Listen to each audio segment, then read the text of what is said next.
Second मैं अब इस पे बात कर लूं जरा। हार्दिक के महत्वपूर्ण सवाल आपसे पूछ रहा हूं। ये लोग जानना चाहते हैं कि हार्दिक पटेल भारतीय जनता पार्टी में आने के बाद हार्दिक पटेल जैसे क्यों नजर नहीं आते। वो वैसे बोलते नहीं है, वो उनका तरीका नजर नहीं आता, वो उतने फंक्शंस में नजर नहीं आते, वो कहीं पीछे कहीं हाशिए में दिखाई देते हैं। शांत कर दिए गए हैं क्या? पहले सवाल का जवाब मैं उनका देना चाहूंगा। इन्होंने कहा कि 25,000 करोड़ का ड्रग्स पकड़ा गया है, तो उनको तो तारीफ करनी चाहिए गुजरात पुलिस की कि आपने 25,000 करोड़ का ड्रग्स पकड़ा है। तो ये अच्छी बात है कि आपने पोर्ट पे या कहीं से भी लोगों से पकड़ तो लिया है ना। अभी लेंगे, आप लोगों के भी सवाल लेंगे, एक आपके सवाल लेंगे भाई साहब, लेंगे एक सेकंड। जो लोग पुलिस इतनी मेहनत करके गुजरात की पुलिस ने ड्रग्स पकड़ा है तो ये अच्छी बात है। हम भी मानते हैं कि ड्रग्स नहीं आना चाहिए, ड्रग्स लोगों के बीच में नहीं बंटना चाहिए, लेकिन हमने पकड़ा है तो हमें पहले तो गुजरात पुलिस की सराहना करनी चाहिए कि आपने चलो ड्रग्स पकड़ा है। दूसरी बात, आपने कहा कि आप पार्टी में ज्वाइन होने के बाद दिखते नहीं। देखिए, हम आपका एक स्टेटमेंट आपको याद दिलाता हूं।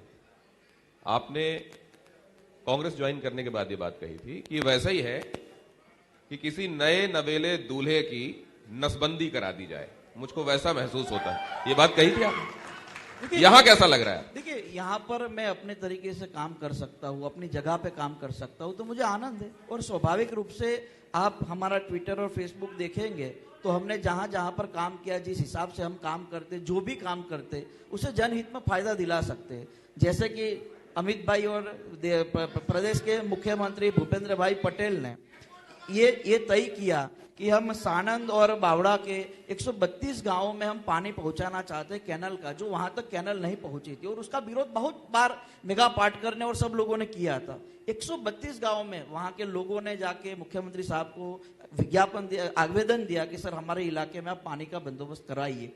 अमित भाई शाह ने तत्काल मुख्यमंत्री जी से बातचीत करके वहां पानी का बंदोबस्त कराने के लिए, जो खारीकट कैनल बोलते, वहां पानी पहुंचाने का प्रयास हो रहा है।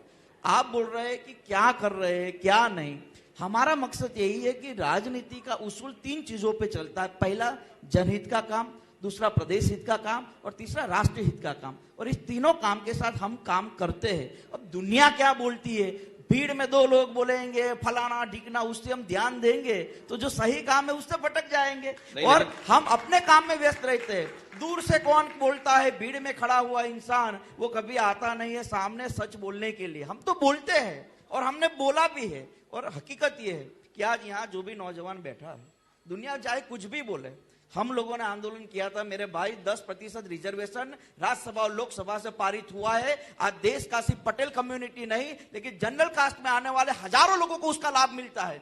पूरे देश में कई योजना नहीं है। गुजरात में 1,000 करोड़ की युवा स्वावलंबन योजना चलती है, जिसमें MBBS हो, इंजीनियरिंग हो, विदेश पढ़ने जाने के लिए लोन की व्यवस्था हो, गुजरात में मिलता है।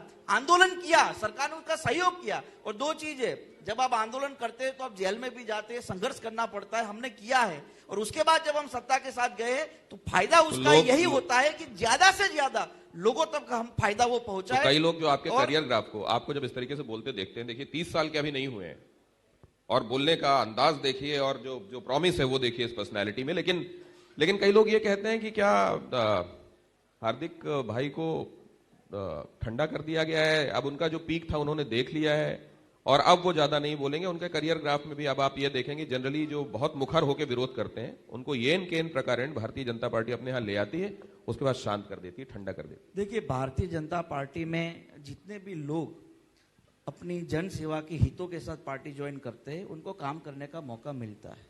अब आप ये कहते कि तो आपने जब उन नेताओं को जनरल डायर तक कहा था तो वो आपसे सवाल नहीं पूछते? मैंने कहा है, मैंने कहा मना कर रहा हूं और इसमें पीछे भी नहीं हटता। मैंने जब पार्टी ज्वाइन की तब भी उस हॉल के भीतर TV9 के एक पत्रकार ने जब ये सवाल किया तब भी मैंने कहा था कि वो मेरा आंदोलन था और आंदोलन सफल करने के लिए मुझे उस हद तक वो लड़ाई लड़नी थी। उसका फायदा हजारों लोग लेते हैं, मुझे कोई दिक्कत नहीं, उसमें मैं माफी भी नहीं मांगूंगा। वो आंदोलन था, आंदोलन में वो लड़ाई में लड़ने वाला था और उसके कारण ये आंदोलन सफल हुआ।